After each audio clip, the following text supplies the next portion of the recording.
All right, we are recording. I'm going to start the broadcast. The broadcast is now starting. All attendees are in listen-only mode.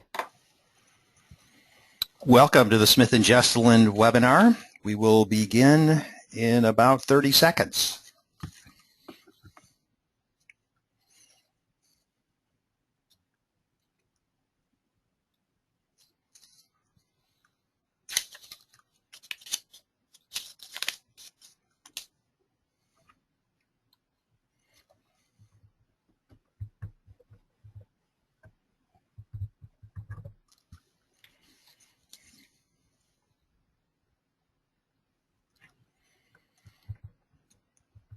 All right, here we go. It is 2 o'clock.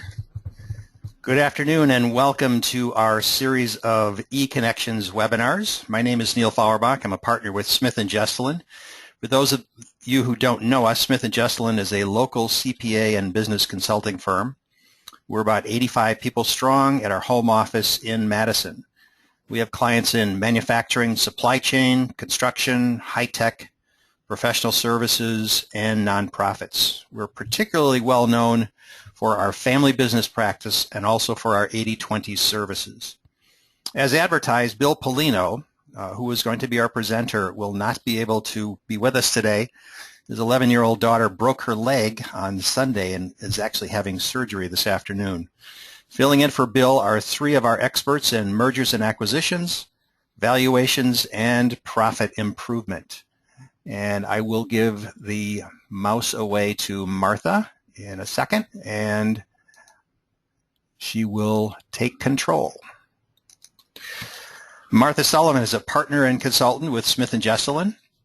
She has extensive experience in both industry as a consultant in public accounting. She's been a controller and a chief financial officer in various organizations in the supply chain industry. She began her career as a systems consultant with that regional CPA firm, and while she was there, she enjoyed the energetic pace of mergers and acquisitions due diligence, which demands the identification and communication of key business issues that impact the buyer's return on investment, something she's going to talk about today. Theresa Zeidler-Shonat specializes in business valuations at Smith & Gesteland, valuing the invested capital in the business equity, and intangible assets, depending on the client's needs. Teresa's valuations assist business owners with understanding the value of their business and what drives that value, as well as what differences exist between the way a business owner perceives their business and the way a potential buyer perceives the business. Heather Schommer is a strategic advisor in the Profit Enhancement Solutions Group at Smith & Gesteland. She works closely with clients to employ various tools from our 80/20 toolbox, helping them identify the true profitability of their business segments.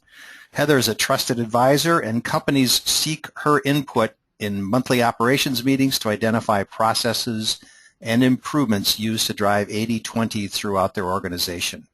She came to us in 2013 as a recovering commercial banker. As the webinar progresses, please type questions into your control panel.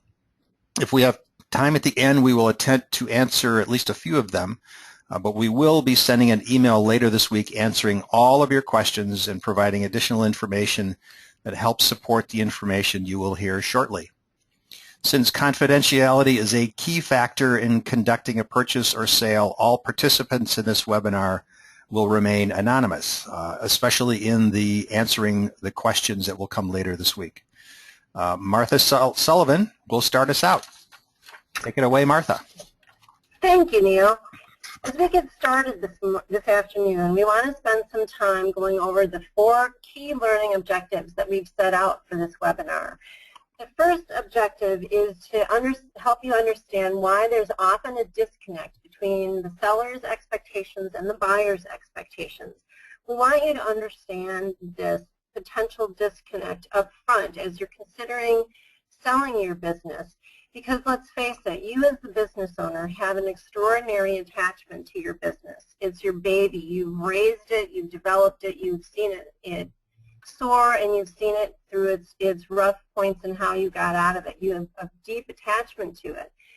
The potential buyers for your business are far more clinical about it, and we want you to understand their perspective as well, so that you're in a better position to navigate the ups and downs of the process and understand what's going on throughout the process. The next learning objective is to, moving forward, we want to help you understand what will drive a buyer to pay more or less for your business.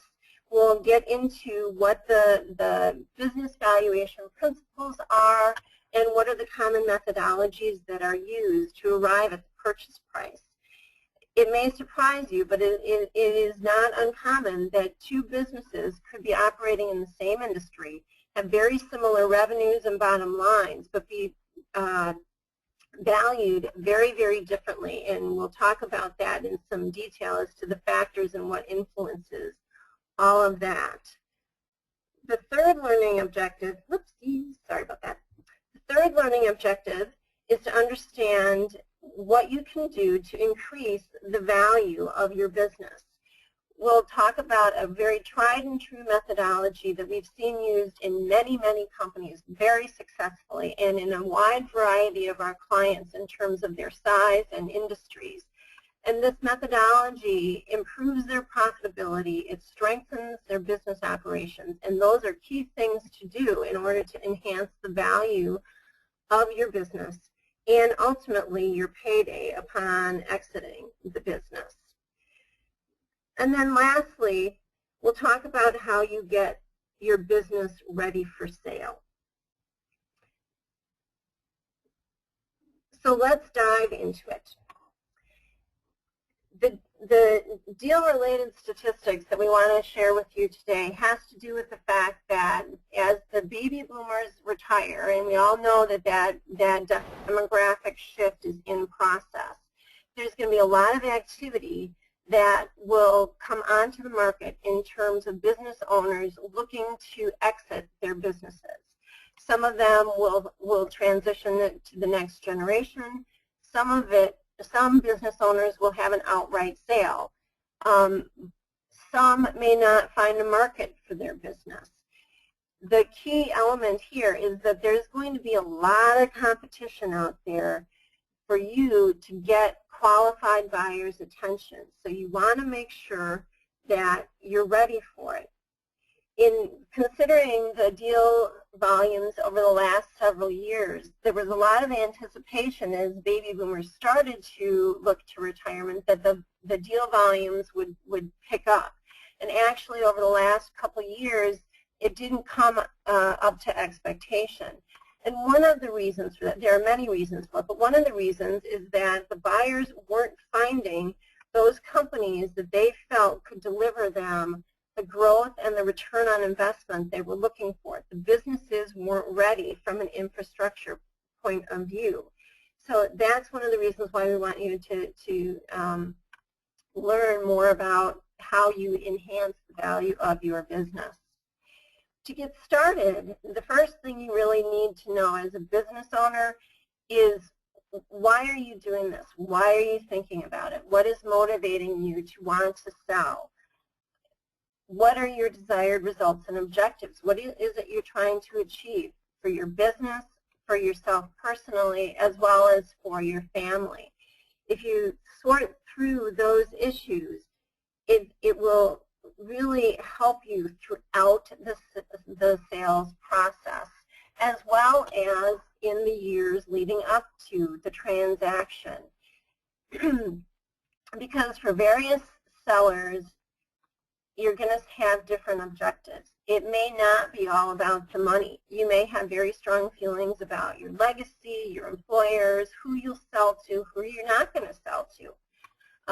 And so spend the time to think about those and be clear about those, because you're going to have to be able to articulate that to your team of advisors so they can help support you in achieving those. I also encourage business owners to start thinking about what they're going to do post-close right away. Start thinking about it today. The more clear you are on that, or at least comfortable with that, the better prepared you're going to be for dealing with the roller coaster that's selling your business places you on. We unfortunately see way too many of our clients and business owners try and kick this can down the road because, frankly, it's a scary thought. It's an emotional thought. People don't really want to think about leaving their business that they've spent so much of their life a part of. But you need to think about it so you can remain calm and rational about it, throughout the process and have something to look for afterwards. Additionally, you may want to be thinking about, are you going to want to stay with the business and continue working in it, or is it truly time to hang up your spurs because you want to go travel the world? Be clear on those elements. And then lastly, you want to spend the time thinking about, from your chair, what is negotiable and what is non-negotiable, because everything has a price to it, especially the non-negotiables. And a couple of examples of that would be, will you sell to your competitor? Nope, I'm not going to sell to my competitor. Well, that competitor may have been your best option for your value. So there's a price, a cost that is attached to that line in the sand that you have, that you're not going to sell it to your arch competitor because you really don't like them or you don't trust them or whatever. Another common example of negotiable, non-negotiable is the buyer going to maintain the jobs at your current locations, or are they going to potentially move it? For some sellers, that's okay if they move it. For other sellers, you have a deep commitment and sense of obligation to your employees. Know what fits you the best. So let's talk a little bit about what makes a good deal and what doesn't make a good deal. Why are some deals successful in hitting and others don't get to close? I read an article in Inc. magazine just recently that cited that about 60% of the business owners that have tried to sell their business fail to close the deal. 60%, that's rather discouraging.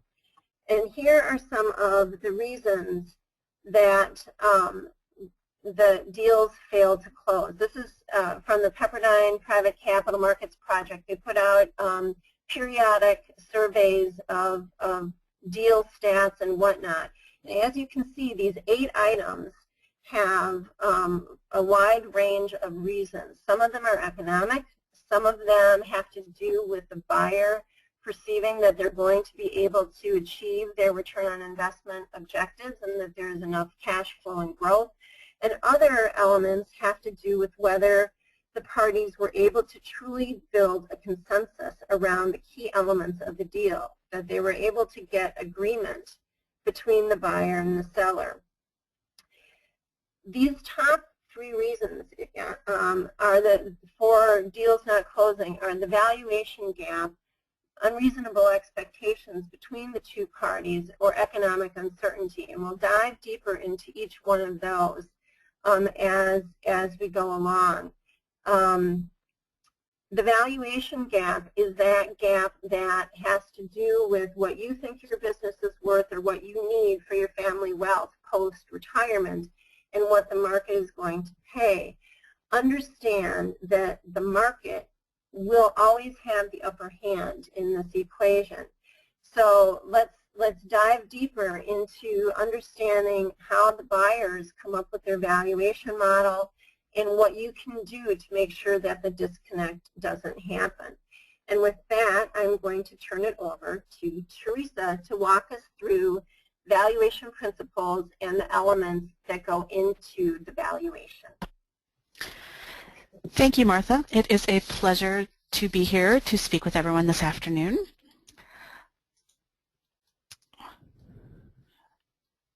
And we've got the slides moving. When we talk about the value of your business, we first need to understand what it is that is being paid for when your business sells and what it is that you walk away with. In general, the price paid for the business is equal to the market value of the working capital, the tangible assets, and the intangible assets held in the business. However, if you have debt on your balance sheet, that won't be what you as an owner walks away with, as most banks are unwilling to transfer debt obligations to a new owner, even under a stock purchase scenario. Since debt typically has seniority, what you come away from the transaction with is the price of the business less the amount required to satisfy your debt obligations. Once you understand this, you can then begin to look at what causes the valuation gap, or the disconnect between what you as the business seller and the buyer think the business is worth.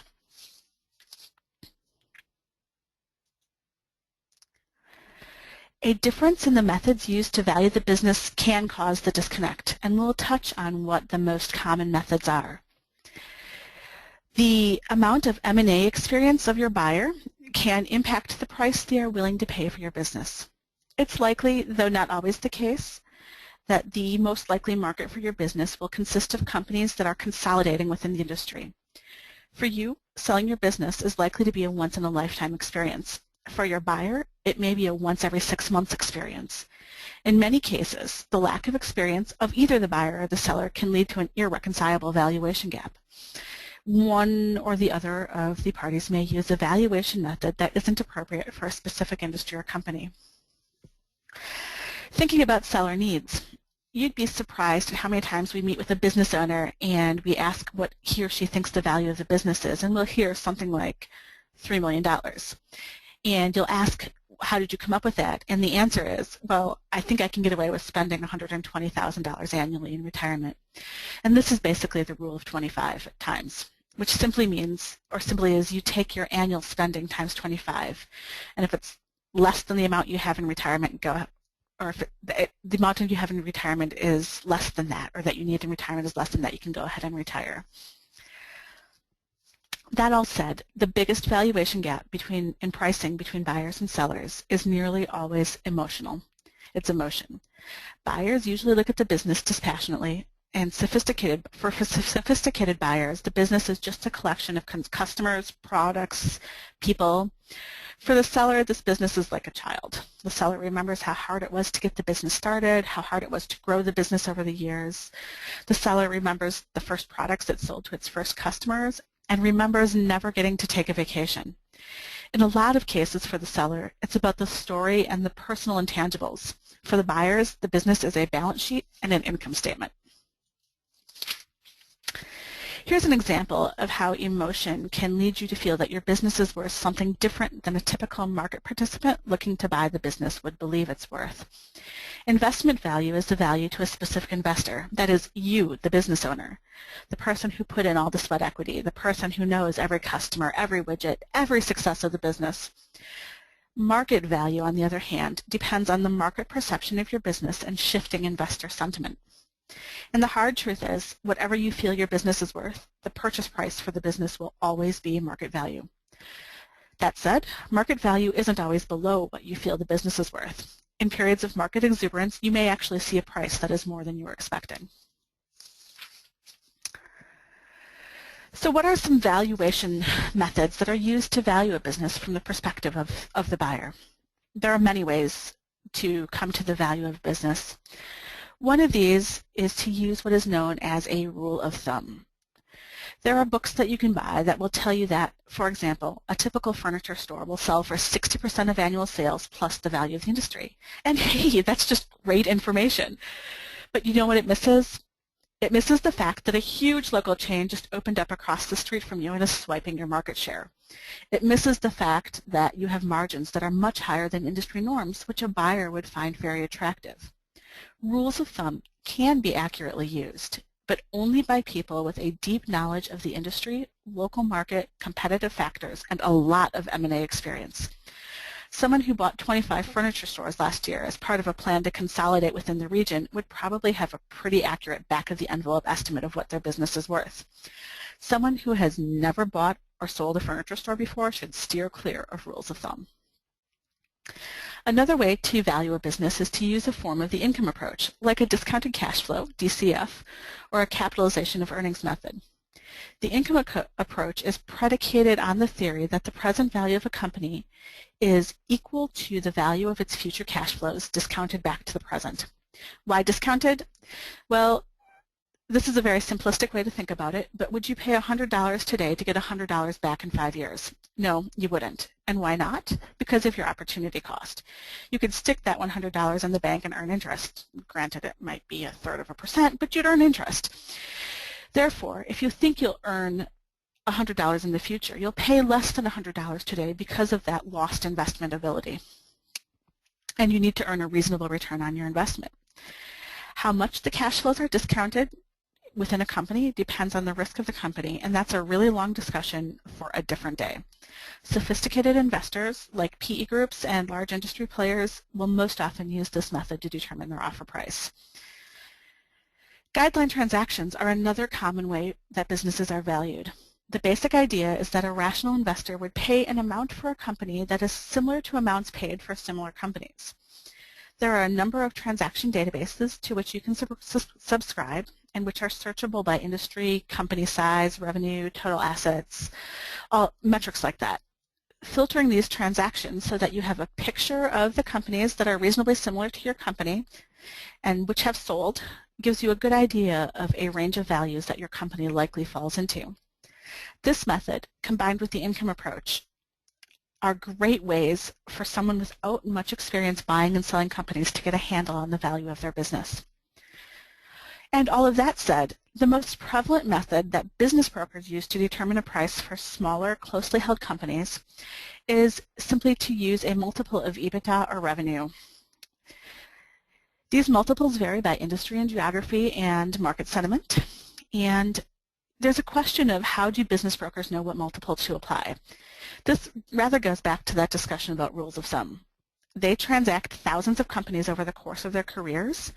They have deep experience in determining what small, closely held companies will sell for based on the experience of that company, and so their rules of thumb really are based in the guideline transaction method. We've been talking about EBITDA and EBITDA multiples, and I just wanted to take a real quick detour to discuss what EBITDA is and how it is applied to transaction value in this context. EBITDA is earnings before interest, taxes, depreciation, and amortization. Shown on this slide is an example of a calculation of EBITDA for an S-Corp or an LLC. You take your net income, you add back interest expense, depreciation, and amortization expense. Because there aren't taxes at the company level in this example, you'll see the tax add back is 0. Taking the EBITDA from the example in the previous slide, here's a simple example of how it is used with an EBITDA multiple to arrive at the value of invested capital. Remember from our earlier discussion that invested capital is what the buyer will pay for the entire business operation. In an asset deal, within this example, you would sell the business for $10 million. And then the seller typically has to pay off its interest-bearing debt to banks and other creditors before taking away whatever their ultimate take-home from the deal is. We've seen this slide, or one very similar to it, but in this case we've swapped out emotion for measurement period. Emotion and measurement period are actually very closely connected in many sellers' heads, but buyers do, as we've said, tend to be more dispassionate.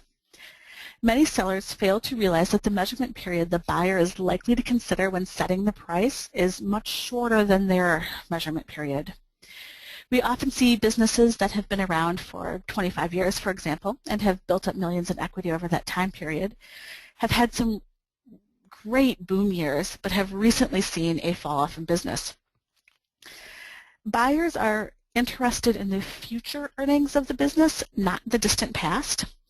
And so when they look at a business, they typically want to consider what the future earning potential of that business is. And so they look at the very recent past. In many M&A deals, we see buyers looking at the trailing 12 months, the last audited or reviewed financial statement period, and then they cross-reference that against the last 3 to 5 years of financial information to make sure the current period isn't an outlier, either high or low. So given this, I'm sure you can understand that timing is critical when determining when to sell your business.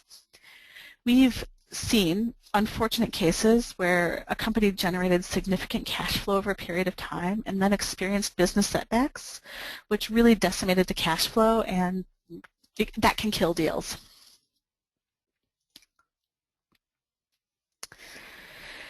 Valuation gaps can also be caused by demands that the buyer or seller perceive as unreasonable that are made by the other party. These almost always go back to that emotion component of the valuation gap causes. Things like compensation plans for certain employees that are outside of the market range for what people with a similar job function at similar companies are being paid. And typically this is compensation that's higher than market wages. An unwillingness to make certain representations or warranties, a seller being unwilling to include seller financing as part of the purchase price in the deal, a seller being unwilling to include an earnout as part of the purchase agreement.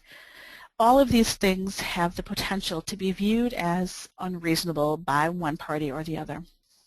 This is also a really good place to talk about working capital. Nearly every deal has some component that is based upon an assumption of normalized working capital, that is the amount of working capital required to support operations. If, when you go to close the transaction, your working capital levels are about the normalized level, the purchase price is probably as negotiated. If your working cap levels are higher than the negotiated normalized working capital level, you'll take home that difference. You'll pocket that difference. You doesn't have to go with the company. However, if your working capital levels are lower than the negotiated normalized working cap amount, the buyer will more often than not discount the purchase price because they then have to fund the working capital. They have an additional outlay to fund the working capital in order to keep the business operating. This has the potential to lead to intense discussion and cause a lot of unhappiness at the point of close. And in some instances, this kind of discussion can actually scratch the deal. Economic uncertainty impacts both funding available for transaction and transaction multiples. The graphs on this slide present real GDP, which is the amounts of goods and services produced in the economy, and which is a good indicator of general economic health, as well as the Cleveland Financial Stress Index, which shows the movement of companies into and out of distressed situations. The gray bars in the graph indicate the official period over which the recession stretched, and you can see the corresponding dip in GDP and the spike in distressed companies over that period. This chart, which is obtained from a company called PitchBook Data, presents the total capital raised by PE firms and venture capital firms in order to fund deals over these years. You can see a bit of lag in fundraising as investors' sentiment at this level took some time to catch up with the economic data. Lending figures tell a similar story. Early in the recession, people were optimistic that there would be a small hiccup and recovery would be quick. These days, however, market sentiment appears to be once bitten, twice shy. The recovery is evident. We aren't seeing the exuberance that preceded the recession, and so you're seeing a slower ramp back up to those levels. Also, please note that the 2014 data is year-to-date. It's not an annualization or projection of full-year data.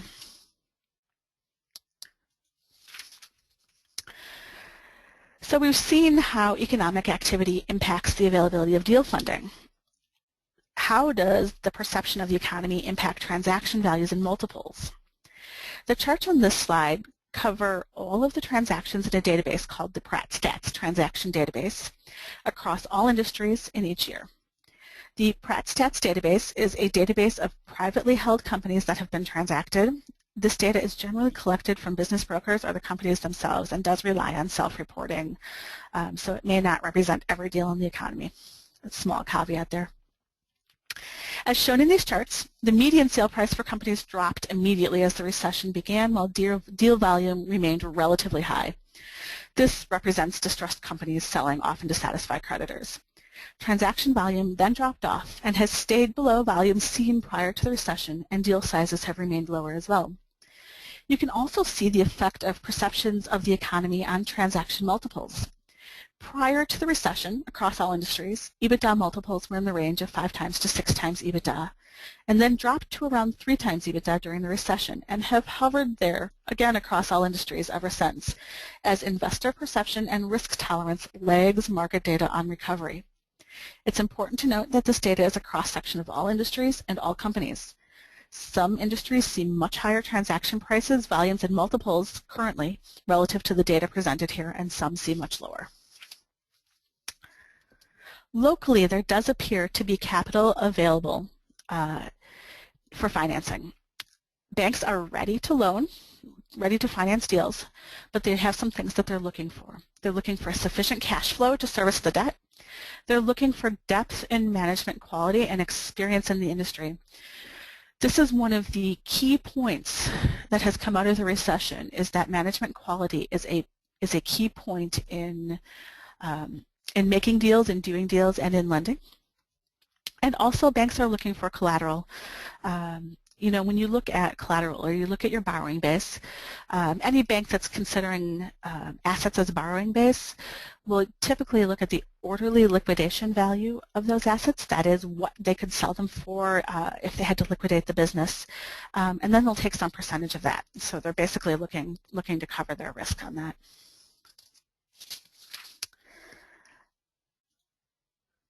So we've talked through the reasons where valuation differences can occur and what causes multiples to move around.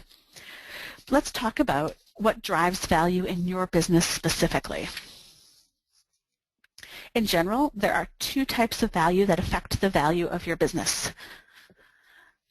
There are external factors, which are things you can't really change, and internal factors, which are things you can change and which impact your business value. So what are these factors? Those external factors are things that touch on the topics we've just discussed: access to capital, the economy, as well as things like the existence or lack of barriers to entry, industry shifts, shifts in consumer preference, your access to a good labor pool. You know, if you had tried to sell your business in 2009 through 2012, you probably would have found it more difficult than it is today due to shifts in some of these external factors. There are many internal factors that add or subtract from your business value. Many of these factors are qualitative. They're difficult to measure, but we know that they really determine your business value. In other words, if your business has strong qualitative factors, we can see them measured in quantitative factors such as revenue, gross margin, operating income, and net income. So what are some of these qualitative factors? As we mentioned earlier, experienced management, that's what lenders are looking for. That's also what buyers are looking for. A strong sales culture will boost your value. Cross-trained employees. If you have an employee who's out sick for 2 weeks, do you have other employees that can pick up what that employee does, or does your production grind to a halt because that person isn't there? Strong systems and processes are things that boost business value. Systems and processes can be things like, do you have standard operating procedures and are they well documented? Do you have good accounting controls? Intellectual property. The presence of intellectual property can be a very strong motivator for buyers. Intellectual property can be things that you're thinking of, like patents, patent licenses, patent technology, but can also be things like, do you have a very loyal customer base? Do you have favorable contacts with your suppliers? Do you have a highly skilled workforce? Would it be very hard to replace your workforce with people with the same level of skill? Organized and up-to-date financials are very important to buyers, as are a good location and good appearance of the business. Quantitative factors are those which you can measure. Are your sales increasing? Are your gross margins strong? And are they strong by your standards or relative to the industry as a whole? Do you have a diversified customer base, or is 80% of your revenue being generated by one customer? What happens to your business if you lose that customer, if all of your revenue is coming from one customer? Do you have strong financial ratios? Consider routinely looking at things like liquidity ratios.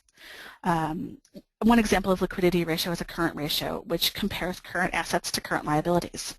It's a measure of the margin of safety that your company has for paying short-term debts in the event of a reduction of current assets. It also gives an idea of your company's ability to meet its day-to-day payment obligations. Obviously, generally, a higher ratio is better. You could also look at asset management ratios, like an inventory turnover ratio. Inventory turnover is a measure of the number of times inventory is sold or used in a time period, such as a year. Generally, a higher ratio is better. A low turnover rate may point to overstocking, obsolescence, or deficiencies in the product line or marketing effort. So you've got some warnings there if you've got something not going right. Also think about ISOTIF. Are your products in spec, on time, and full? Basically, are you delivering what you've promised to your customers? Do you have a high employee turnover rate? Recruiting and training costs negatively impact your margins and may be impacting product quality. Do you have a recurring revenue stream? Do your customers come back to you time and time again, or do you have to chase each dollar with marketing efforts? All of these things are measurable and can help you increase the value of your business. To talk about how to do that, I'm going to turn things over to Heather. Wonderful. Thank you, Theresa. Let's see, is it going to advance? I'll let the slide advance here.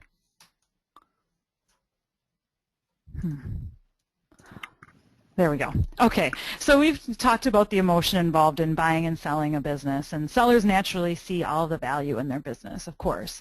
But what they tend to overlook are the faults or weaknesses of the business. It's human nature, and it's why it's so important to have a third party assess your business. Take out that emotion, give an objective view of the valuation, particularly when it comes to the qualitative factors. We did just see this chart, but I wanted to expand on a couple of the items. When we talk to private equity groups, investment bankers, they almost always point to the quality of management as the most important factor when assessing a business. So what does it mean to have a strong, experienced management? It means that you can adapt to change quickly without sacrificing the quality of your product or service. In addition, you're not afraid to change or make decisions. Strong management teams are making decisions and then appropriately managing to those decisions. The last item on this list is good location and appearance. When you walk into a manufacturing facility, you can tell a lot by the appearance of the facility. For example, you can tell if a business has implemented 5S. 5S is a manufacturing philosophy created in Japan, perfected by Toyota. Stands for sort, straighten, shine, standardize, and sustain. Basically, everything has a place. It's organized, it's clean. World-class manufacturing facilities, one example is Miller Electric up in the Fox Valley, Appleton area. World-class facilities like Miller, when you walk in, it is incredibly pristine. Everything is in its place.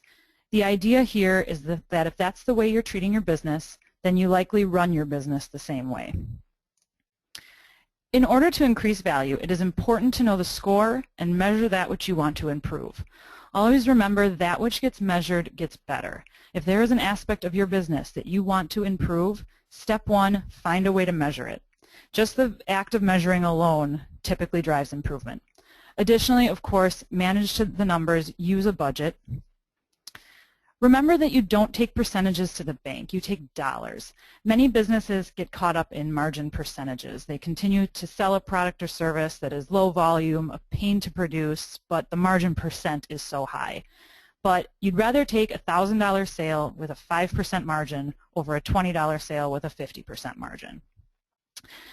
Keeping score should be simple. It does not need to be highly complex financial analysis. In fact, businesses that manage almost too closely to the income statement and balance sheet tend to get lost in the details. This is a quick example of a scorecard that we use with clients. It's a one-page snapshot that really tells you pretty quickly how a business is doing, comparing monthly performance and as well as year-to-date performance. At a glance, you can tell if the business is doing well or not. Many times we'll also add key metrics or benchmarks to this one-page scorecard. One great metric to use, and if you don't use it now, I encourage you to start tracking it, is revenue per employee. It's a very simple metric. It tells you a lot about the state of the business. Total revenue divided by the number of FTEs or full-time equivalents. If this metric is trending up on a monthly or annual basis, generally that means good things for the company. To help understand where the value is in your business, it's helpful to understand what a buyer is looking for. One of our 80/20 consultants is Joe Hahn, and Joe spent nearly his entire career with Illinois Toolworks, or ITW, and participated in dozens of acquisitions during his time there. There was a point that ITW was acquiring a business a week, so they got really good at identifying acquisition targets. And when we asked Joe, what are the 5 questions you would always ask when you looked at a target acquisition, these were the 5 questions. Number one, do they have a great brand? Do they have a great product that we can improve? Do they have good management talent? Again, going back to the importance of a strong team. Single-digit op income with material margin greater than 40%. When ITW found this, especially, they knew they had a great target. They knew because of number 5, is it 80-20able? ITW knew that if this was true, they could quickly pick up several points of op income very quickly after the acquisition was complete. So what does it mean to be 80-20able? We wanted to spend a little bit of time on 80-20 because in order to drive value in your business, you need to know where you're making and losing money. And 80-20 helps you do this. ITW used 80-20 to help identify opportunities in an acquisition target. A number of our clients will use 80-20 to help increase their own value and potentially prepare their company for sale. Many of you may have heard of the 80-20 rule, or the Pareto principle. It's been around for over 100 years, and it basically says that 80% of the results are driven by 20% of the effort. So in a business, 80% of the sales come from 20% of the customers, 80% of your sales come from 20% of your products. And in the early 80s, ITW really started using 80-20 in its business. And today it's a guiding principle of the organization. If you look back at last year's annual report for ITW, 2 numbers are on the front of it, 80-20. Very good reason for this. During the 25 years after ITW began using 80-20, they returned an average of 19% every single year to the shareholders. And they attribute the success to 80-20. So there are 4 key steps to implementing 80-20 in a business. I'll briefly touch on each of these steps, but understand, of course, that this process is far more involved, much more to it than what I can explain in just a few minutes. But the 4 steps are, number 1, simplify your business, separate unlike divisions, align minimum resources, and then streamline the processes. So we'll do a little bit on each step. Step number 1, simplify your business. This is what most people think of when they hear of 80-20, but the fact of the matter is that most businesses have too many customers, too many products, too many people. There's too much noise and complexity in a business. And with all of this going on, it's very difficult to know exactly where you're making or losing money. So the easiest way to prove that this complexity exists in your organization is to take its temperature with a quartile analysis. And to do this, we start by generating a customer list with total revenue generated by each customer over a 12-month period. And stack rank this list. So what you have is the customer is at the top of the quartile ranking. Customer number 1 is the customer that purchased $3 million from you in the last 12 months. Customer number 100 is the customer that bought a $15 widget. So top to bottom stack ranked. Then we take those customers and we split them into 4 quartiles. So for this example, let's assume you have 100 customers, and you can also do this exact same analysis for products as well. But after stack ranking them, we divide it into 4 quartiles, and so now you have 25 customers in each of the 4 quartiles. Then we look at the percentage of revenue that each of those quartiles generate, and the distribution we typically find is this. 89% of your sales are generated by the top quartile, or 25% of your customers. 7% in the second quartile, 3% in the third, and 1% in the fourth. So obviously what's jumping off the page is 96% of your revenue is coming from half of your customers, top half of your customers. Conversely, the other half of your customers are only generating 4% of the revenue. See, there's one more column to go, and that is for percentage of overhead or effort that it takes to serve each of these quartiles. What we generally find is that effort is split evenly amongst the quartiles. To prove this, we ask the question, does the phone ring differently when your number 1 customer calls versus when your number 100 customer calls? And if the answer is no, it's fair to assume that everyone is getting equal service. Some companies even say they probably spend more time in the 3rd and 4th quartiles. If you think this isn't true in your business, I encourage you to run the data yourselves. We see this time and time again. We've seen it even steeper. I've had a client that had 95% of their revenue in that very first quartile. So from here then, there are more analysis that can be done. There are a number of tools that we use to attack the noise that you identify in your business. It doesn't necessarily mean that you're going to eliminate half your customers and half your products, but you do need to find ways to treat them differently. Your top customer needs to be treated differently than your bottom customer. It's critical to protect that fort and ultimately your business by overserving these top customers at the chosen expense of the rest. Growth at the top will drive the most value for the business and ultimately growth at the bottom. Step number 2 is separating unlike businesses. This was really ITW's secret with 80/20, and it's the concept of dividing your business into smaller, more manageable segments. This allows you to truly understand where you're making and losing money. There are many ways to segment by industry, by customer, by market. It's unique for every company. But once your segments are identified, a champion is put in place to manage that segment. That champion wears the sign. They have P&L responsibility and full accountability for the success or performance of their segment. And lastly, each segment has its own strategic plan. We generally will categorize segments as either grow, hold, or exit. And based on that classification, we can develop a strategic plan around each. Far more effective than trying to apply one overarching strategic plan to the entire organization. Number 3 is aligning minimum resources. Once segmented, you want to ensure that each segment is resourced appropriately. So for those segments that identified as grow, more company resources can be directed to this segment in order to really put growth on steroids, create a laser focus there. Also, the idea is only give segments what they need. Don't over-resource your segment to peak demand, because then you're constantly taking any and all work just to keep everyone busy. Finally, one of the greatest benefits to segmentation is being closer to each area of the business. A segment champion really knows what it takes to run their segment and can generally find ways to expand capacity without having to add resources or overhead to get it. Because remember that the price put on your business is based on a multiple of EBITDA. And one of the best ways to drive EBITDA up is to increase top line without increasing the expenses to get it. And the 4th and final step is streamlining processes. Once your business is simplified, segmented, resourced appropriately, now you can work on getting really good at what you do. This is where Lean and Six Sigma, Kaizen comes into place. These are all great tools, but we say they're step 4 for a reason. These should be done after you have 80/20'd. Otherwise, you ultimately end up trying to get really good at things that potentially you shouldn't be doing in the first place. The last bullet there is USA. This is actually an ITW term that stands for Understand, Simplify, Act, or Automate. The idea here is that whenever there's a process to fix or an issue that you want to address, step number 1 is to stop and understand the issue. What steps are currently being done, and then how can you simplify the process?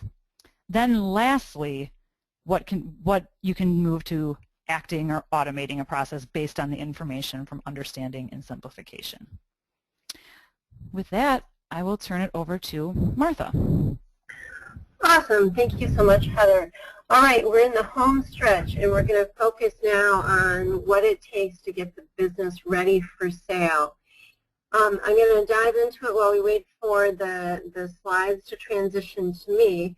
The first thing that we encourage our sellers to do is to actually take the time and understand what goes into that top deal killer, meaning the valuation gap, and really get inside your numbers. Do your homework to understand what's important to you, what you think your business is worth, and get a baseline valuation done on your business so you can learn your drivers and really understand where a potential buyer will perceive risks and opportunities, and then it will allow you to go and get to work on mitigating that risk and really achieving those possibilities for yourself.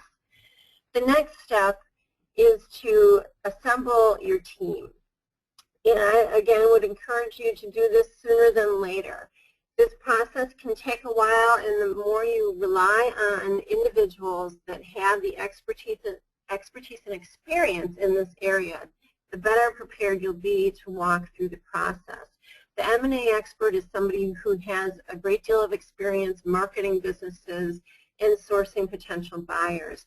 We'd obviously be remiss if we didn't pitch the fact that Smith & Gesteland and or your tax accountant and your assurance accountants have a very important place at the table.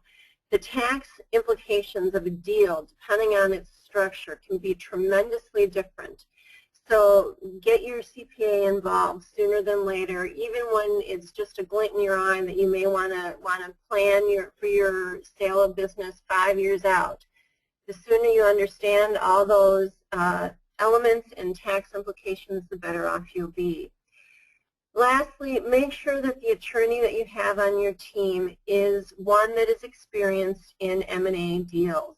I was just at a presentation of private equity groups, and even the private equity groups were encouraging us advisors to say, make sure your clients are using M&A attorneys, because you want to make sure that the dorsal fin on your side of the table knows what they're doing and has seen the various techniques and strategies that the other dorsal fin may throw at you.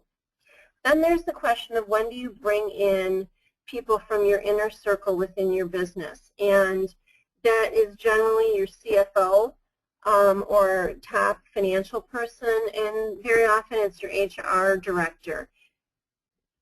When it is appropriate, it makes sense to bring them in, but work with your team of advisors to understand when that's appropriate and what you should say and how much you should disclose and all of that. I'm recently working with a client that got ahead of themselves in that regard and is now having some serious second guesses on it. This is probably one of the most important areas to focus on in getting your business ready for sale. You want to make sure that your monthly financial statements, A, are done monthly, they're timely, they're accurate and supportable.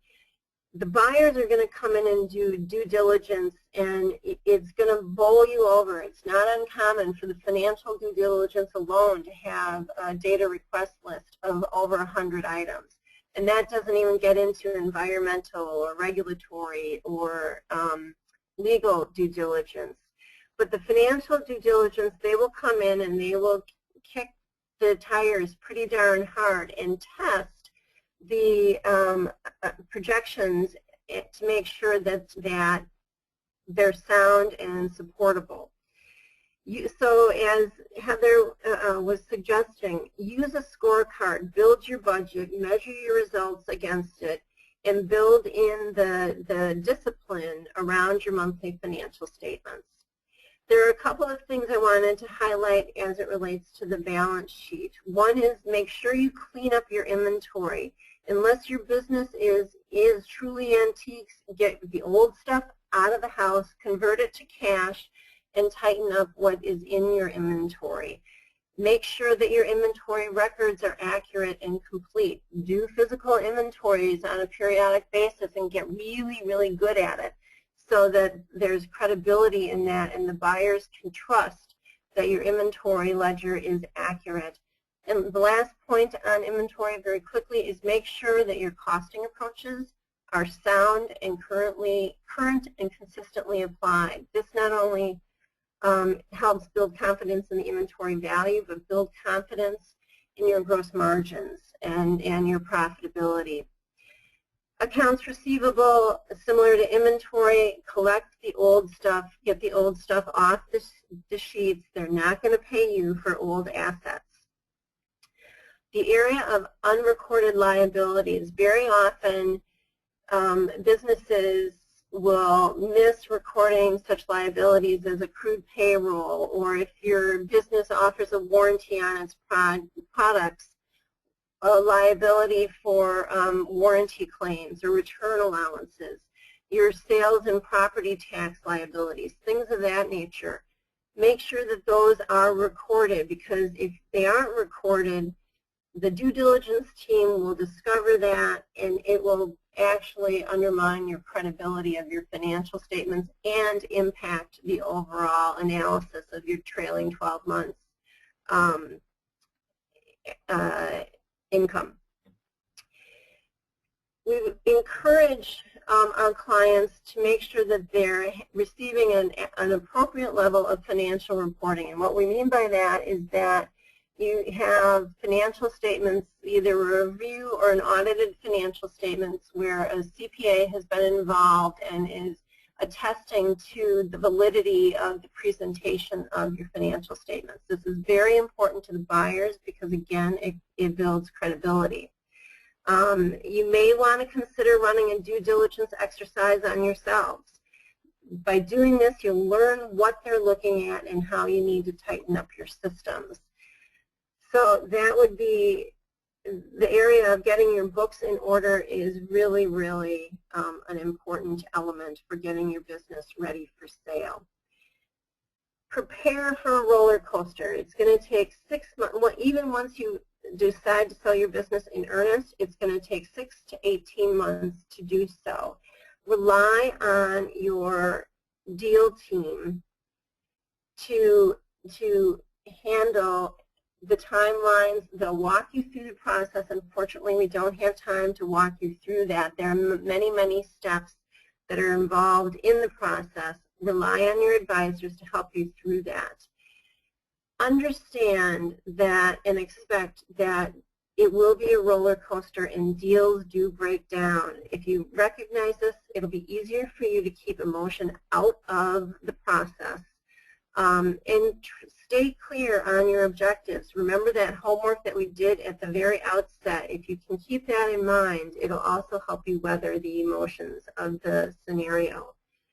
And continue to educate yourself on what those value drivers are, and then go to work on them.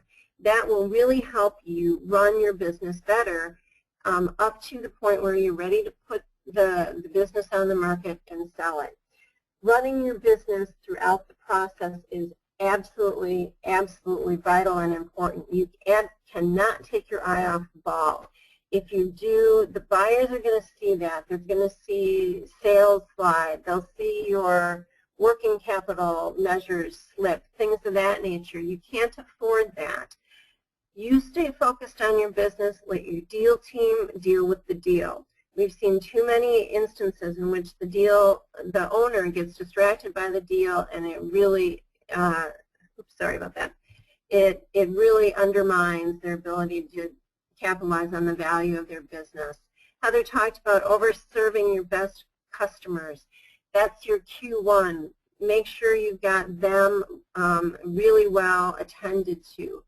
We don't have time to really talk in depth or more than what Theresa talked about, protecting your intellectual property, but I can tell you that intellectual property and your intangible assets are a growing area of interest in the due diligence process, and that is really where hidden gems are. So the more you understand your own intellectual property and intangible assets, the more you'll be able to save that for yourself as opposed to the buyer taking advantage of it.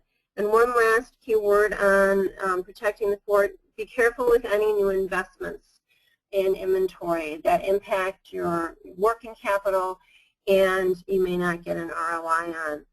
It's obviously important that you keep this all confidential. You want only your key members to know what's going on.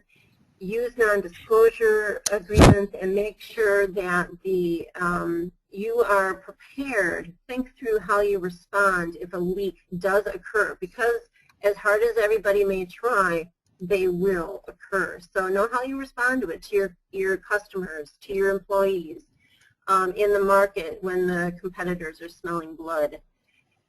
So let's wrap it up today. In summary, it's really never too early to start positioning your company for sale.